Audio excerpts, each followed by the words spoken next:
प्रमाणे त्यांना निवड याच्यामध्ये टेस्टिंग केली पाहिजे आणि NTA पद्धतीने लावलाय।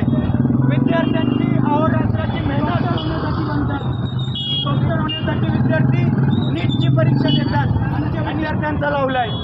विद्यार्थ्यांची रात्रीची मेहनत जिंदाबाद बोला जिंदाबाद ABVP जिंदाबाद।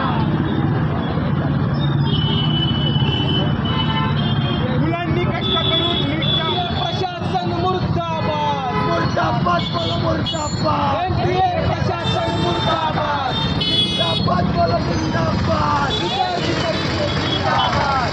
नीट परीक्षेचा पेपर फुटी असो किंवा मग नीट परीक्षेच्या वेळेस त्या ठिकाणी वर्गामध्ये विद्यार्थ्यांचे झालेले गैरप्रकार असो, विद्यार्थ्यांवर नाहक असा अन्याय करायचं काम नॅशनल टेस्टिंग एजन्सी या ठिकाणी करते आहे। अखिल भारतीय विद्यार्थी परिषदेनं या विषयामध्ये संपूर्ण भारतभरामध्ये काल आणि आज 2 दिवस निदर्शनं केलेली आहेत। विद्यार्थी परिषदेनं एक मागणी ठेवलेली आहे की या सर्व काही घोटाळ्यामागं नीटचा जो काही स्कॅम आहे तर या स्कॅमची CBI चौकशी व्हावी। या चौकशीमधून जे काही दोषी अधिकारी असतील तर त्यांच्यावर कडक अशी कारवाई करावी।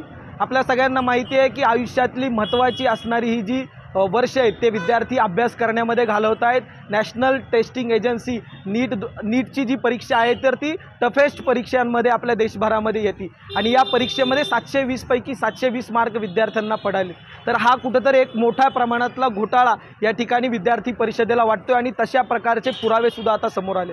काही विद्यार्थी हे कोर्टामध्ये सुद्धा गेलेत, काहींनी रिट पिटिशन दाखल केलेली आहे। विद्यार्थी परिषदेची भूमिका स्पष्ट आहे की विद्यार्थी परिषदेचं म्हणणं आहे की ज्या विद्यार्थ्यांवर अन्याय झाला आहे त्या विद्यार्थ्यांवरचा अन्याय दूर करायचं काम CBI चौकशीतून करावं, अन्यथा विद्यार्थी परिषदेनं आज दिल्ली गेट नगर येथे आंदोलन केलं आहे। आम्हाला विद्यार्थ्यांना दिल्ली जास्त दूर नाही आहे। आगामी कालावधीमध्ये विद्यार्थी परिषद संपूर्ण भारतभरामध्ये या आंदोलनाचं एक मोठा असं जाळं उभं करेल आणि या ज्या काही नीटच्या परीक्षा दिलेल्या विद्यार्थ्यांना न्याय मिळवून देण्यासाठी अखिल भारतीय विद्यार्थी परिषद कटिबद्ध आहे। विद्यार्थी परिषद नीटच्या सर्व विद्यार्थ्यांच्या सोबत आहे।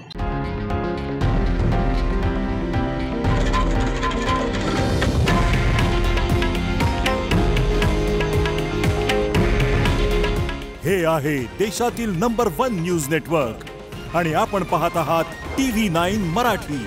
काळजी तुमची, हित महाराष्ट्राचं।